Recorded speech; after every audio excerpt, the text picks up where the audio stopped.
Today's story comes from the Reddit user FormerTrenchCoat. There's something wrong with exit 181.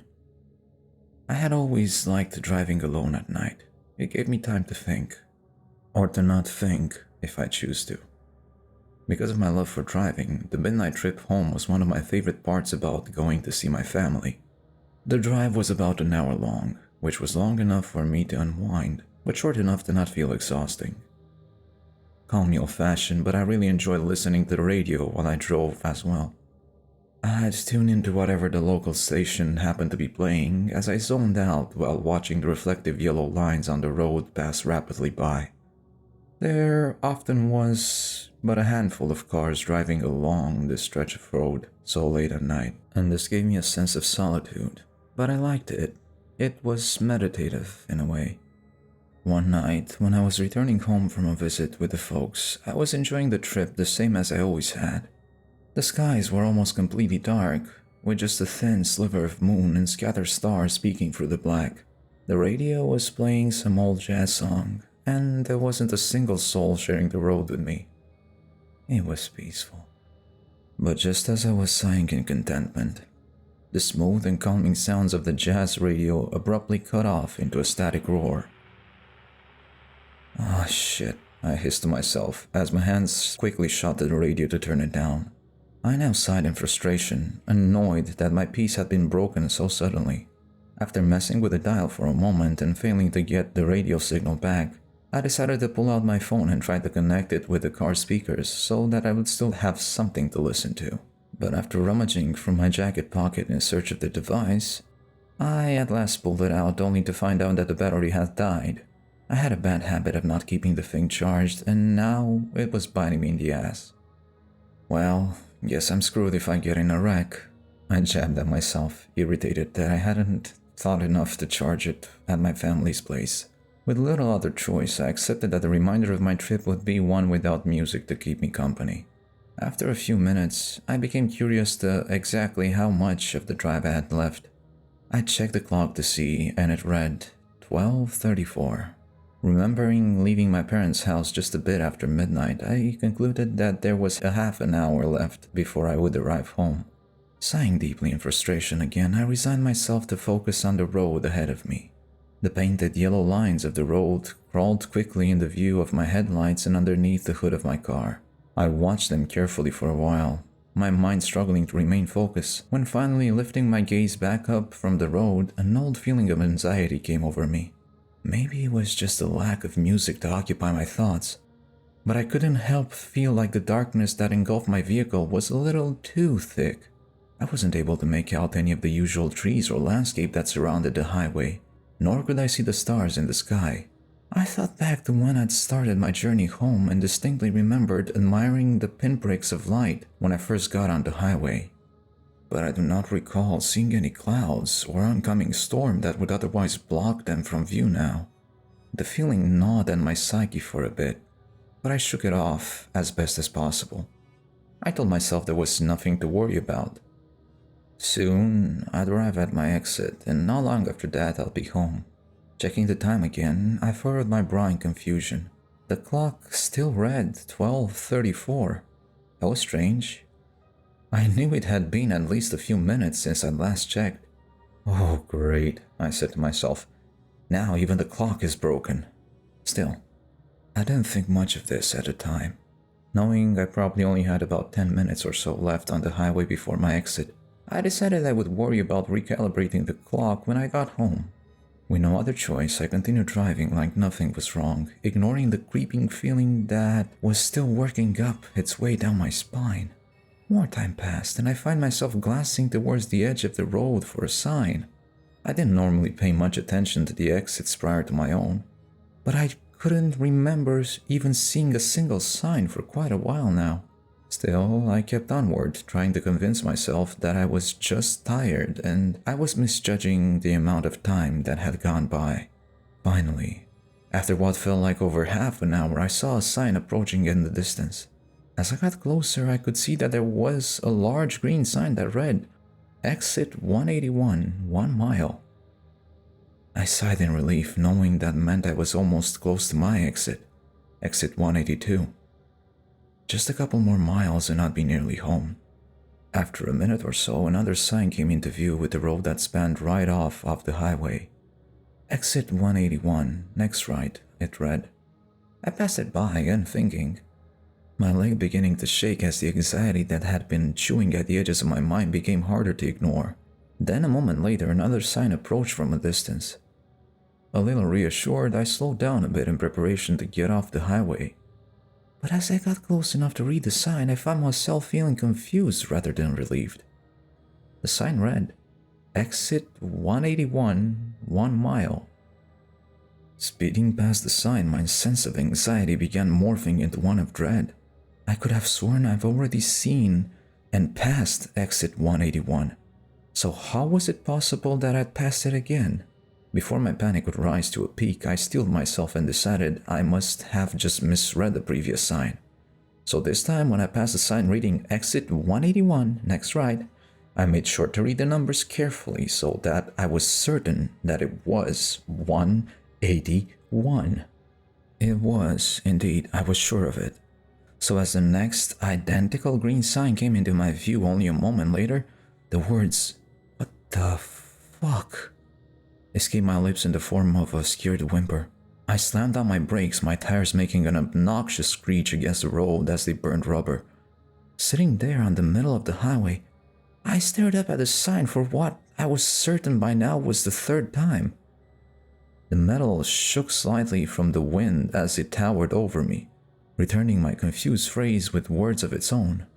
Exit 181, 1 mile. I did nothing for a moment but sit and read those words over and over and over in a pale attempt to register them. But with nothing else to do, I slowly pressed on the gas and continued driving forward. My leg now shook rapidly with anxiety as I tried to steady my own breathing. The words, exit 181, echoed from my mind as I approached the exit yet again. And as the road that broke from the highway passed me by once more, I found myself on the verge of a panic attack. By now, I knew for a fact that I'd passed the exit more than once. Surely I was losing my mind, wasn't I? In the end, it didn't make much of a difference. I was on the middle of a highway at night with a dead cell phone. What else could I do but keep driving? So that's what I did. And all the while fear pressed on my chest like an increasing collection of stones. Just as the anxiety was beginning to suffocate me, static suddenly erupted from the radio, filling the inside of my car with a loud squeal. Ah! The hell?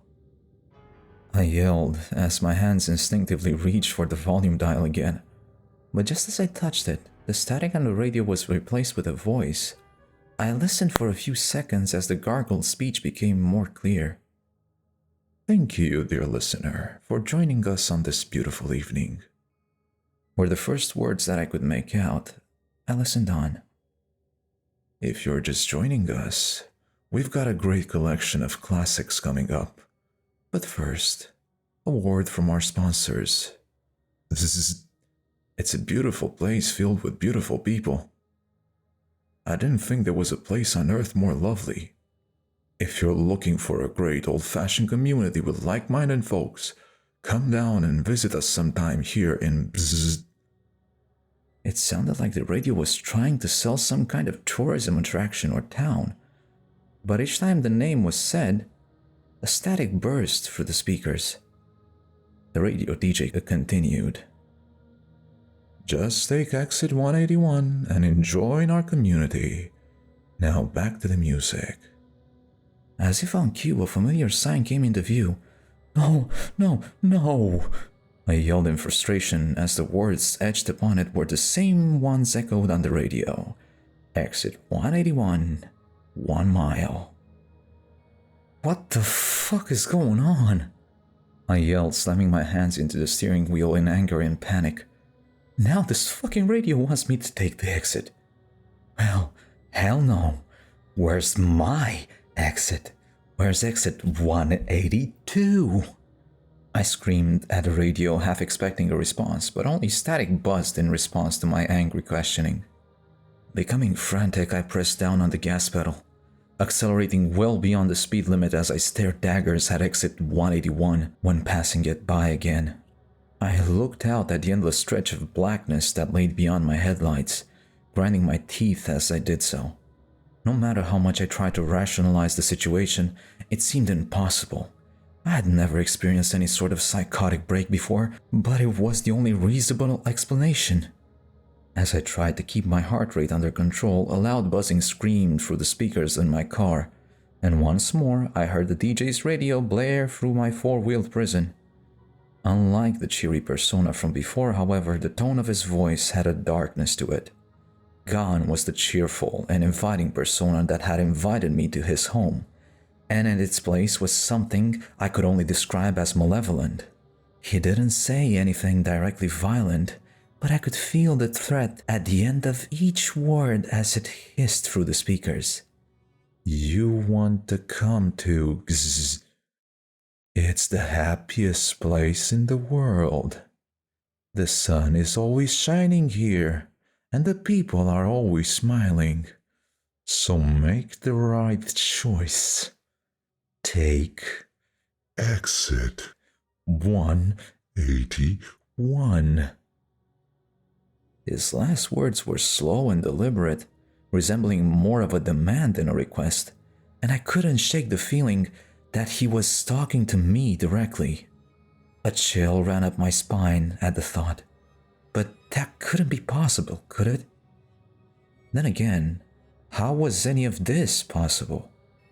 I had been driving through the same span of highway for hours by now, and past the same exit multiple times, and now the fucking radio was talking to me, telling me to take the only choice I seemed to have.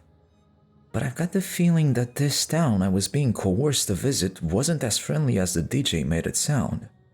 I wasn't sure if it was a mental break or not, but whatever's going on, I knew that I was not gonna take exit 181. When I went by the sign, signifying that I was 1 mile away again, I didn't bother looking at it. Instead, I just pushed and pushed on the gas. As the exit itself grew nearer once again, the radio crackled to life once more, but before I had a chance to say anything, I muted it, speeding past 181 like a bat out of hell. A mix of defiance and bravery came over me. But that courage was deflated as soon as the radio somehow cranked itself back up, and a familiar voice broke through again. You think you can just ignore me? You fucking bitch? The radio DJ spat angrily, with a startling intensity. You can't keep driving forever, so just take the fucking exit. It's your only way out, and you know it, so just fucking do it. Turn right at exit 181. Take the exit. Take the fucking exit, you bitch. Do it. Take it. Take exit 181. Take the exit. I cut off the screaming voice of the DJ as I tore the radio from this console, throwing it on the floor of the passenger side, all while returning the screaming with some of my own. What the fuck? What the fuck? It's all I could choke out with my now hoarse vocal cords. I began hyperventilating as I practically pushed my gas pedal through the floor. My car was moving so fast at this point that I had trouble maintaining control of the wheel, but I didn't care. I hoped, I prayed even, that if I just drove fast enough, I would eventually reach exit 182 or even 183. I didn't care what was it as long as it wasn't exit 181. But despite my dangerously insane speed, nothing changed. I flew by the abhorrent exit over and over again so many times that I just lost count. The radio DJ was right, I couldn't go forever. While I still had a decent amount of fuel, I was completely aware, even in my panic, that eventually it would run out. That being said, it felt like there was little else I could do. So I just drove on, beating my steering wheel in a frenzied state as the hopelessness of my situation slowly wrapped its gnarled appendages around my psyche. It was when only a shred of my mind remained that my peripheral vision caught something in my rearview mirror, pulling me back to reality. Lights, flashing red and blue. It was a police car. Shit, I said, immediately taking my foot off the gas and doing my best to brake from the outrageously high velocity that I'd been traveling. For a moment, a new panic rose in my chest. But then I realized, wait, a cop. Another person. I knew I might be facing a harsh punishment for criminal speeding, but at least I had another human on this damn road with me at long last. By the time I slowed down at a reasonable speed, the car had already caught up with me. Putting on my hazards, I pulled off to the edge of the road and tried to think of how I would explain all of this to the officer. They pulled up behind me, the reflection of their bright lights nearly blinding me as they parked uncomfortably close to my vehicle. A few seconds later, a door slammed and the crunch of dirt beneath boots echoed ominously as the officer approached my window. The form outside my car was tall, so much that I couldn't see its head while it was standing so close to my vehicle.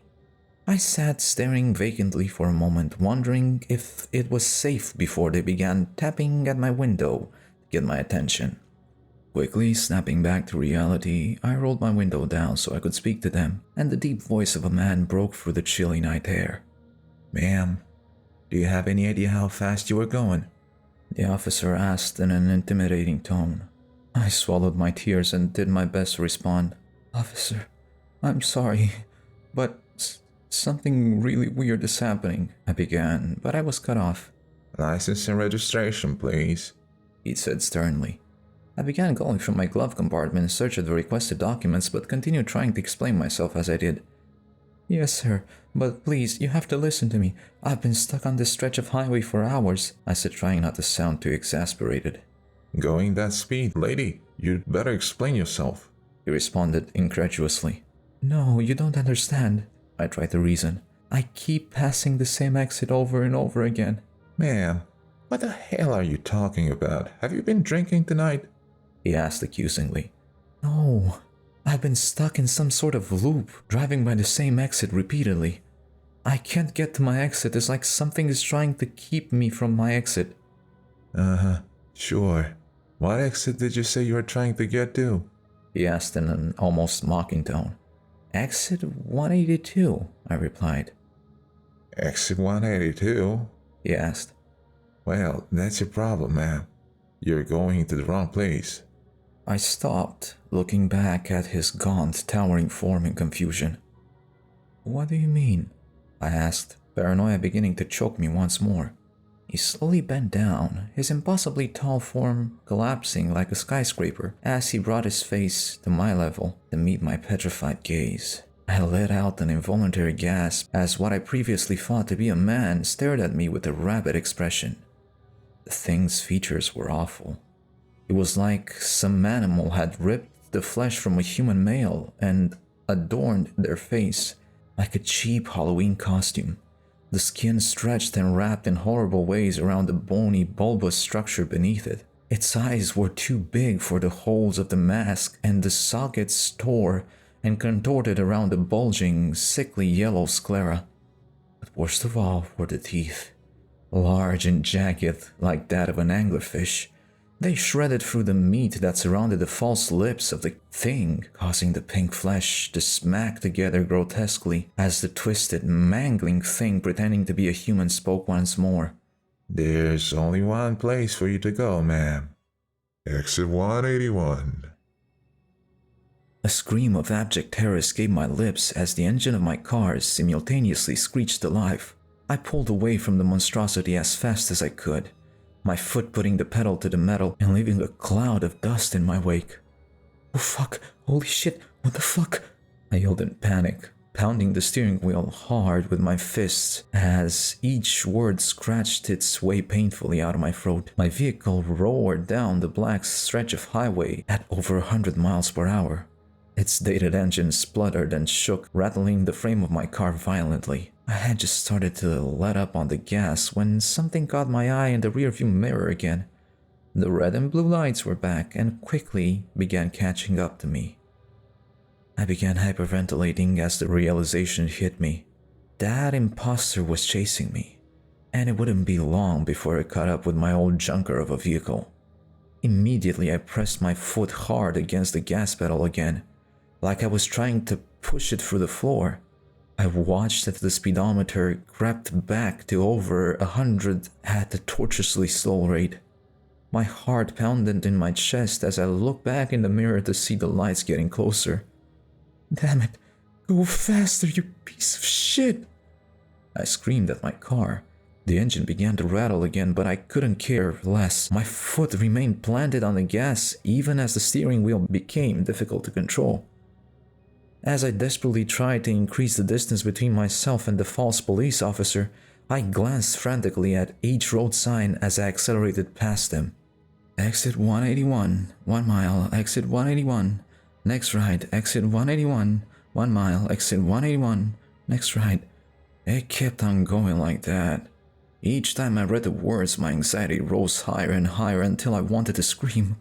But no matter how many times I passed the sign, the words upon it still remained the same. Exit 181, 1 mile, exit 181, next right. The red and blue lights were so close now that they began to illuminate the inside of my car as I could hear the sirens wailing at near deafening levels just behind me. No sooner than I realized this, the radio erupted in harsh static, which nearly made me lose my grip on the wheel. The damn thing wasn't even hooked in anymore. Yet somehow, the furious voice of the DJ crackled from my car at a volume that threatened to blow my speakers and began screaming at me. You fucking disappointment. Take the exit. Take the exit now. You're nothing but a fucking disgusting shell. You'll never be anything, so take the exit. Take exit 181. Take the fucking exit, you bitch. The howling insults continued, and I screamed in agony and confusion in response, matching the volume of both the radio and the sirens in a crescendo of madness.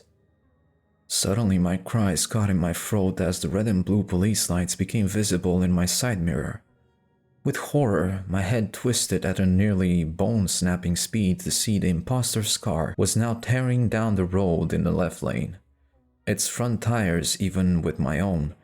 I gazed with a silent scream at the abomination that sat behind the wheel as it returned my petrified expression with a twisted, sinister smile. Then, with no other warning, he twisted his wheel, causing the police car to slam into the side of mine. My tires screeched against the road as I struggled to maintain control of my car. Meanwhile, the radio continued violently berating at me. Take the exit now. Take it or die, you fucking waste of space. In the chaos, I desperately tried to focus my attention back on the road in front of me, only to see the same words I would now read 1,000 times reflected in the glow of my headlights. Exit 181, 1 mile. I took in a long, deep breath and turned to face the skin-wearing monster in the neighboring lane again. Tears fell hotly down my cheeks as my gaze pleaded with it.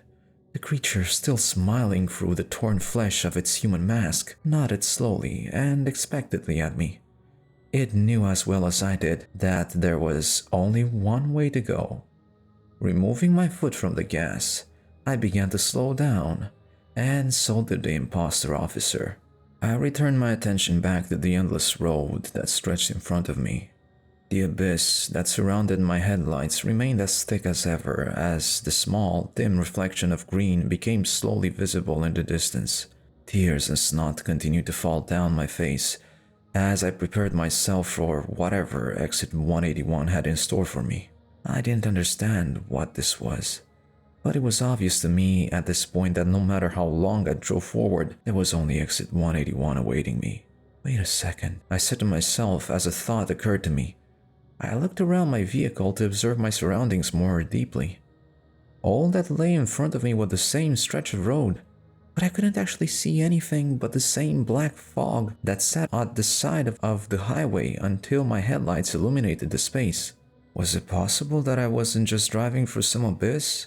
Maybe this was still like any other highway, and if it was, that meant there were two directions that could be taken. As soon as the idea came to me, I kicked myself for the stupidity of it. Nothing about the situation made any sense, so there was a much better chance that I was wrong and that if my tires left the road, I'd simply fall into the void that lay beyond. Still, The more I considered my options, the less the alternative sounded preferable.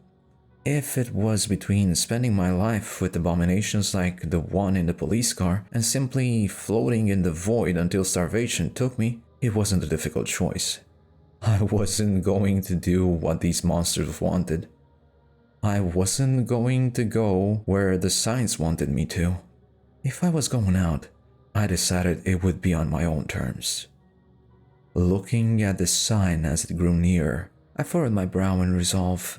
Exit 181 was approaching me again, but this would be the last time I would read those fucking words. I made sure to keep up the act and began slowing my vehicle more, even throwing my turn signal on as the abhorrent exit grew closer. Taking in a deep breath once more to steady myself, I glared back at the imposter. His vehicle still kept pace with me. Its expression, now less menacing but still horrifying, nodded at me once more. Then, as the exit approached for the final time, I slammed on my brakes without warning. The smell of burning rubber filled my nostrils as the seatbelt dug sharply into my collarbone. The police car tried to react to my drastic shift in speed, but it was obvious that the creature driving it was caught off guard. As a result, its vehicle sputtered and twisted its front end to the right towards exit 181, as it too came to a screeching halt. My car, however, twisted in the opposite direction as I poured every ounce of my strength into jerking the wheel to the left. The imposter attempted to maneuver its fake police car to compensate from my abrupt change in direction, but it was too late. As soon as my steering wheel stopped turning, I floored the gas pedal. The engine of my old car roared, and its tires once again cried against the asphalt beneath me. I took one last look at the sign poking through the abyss in my rearview mirror. Then my car tore me away from it and towards the empty blackness on this side of the road. I closed my eyes and prepared myself for the feeling of falling off the sheer cliff that I would expect, but instead, my car began rattling as it took on rough terrain. My eyes shot open in surprise as I realized I was now driving on the rocky gravel median that sat between the two opposite directions of highway.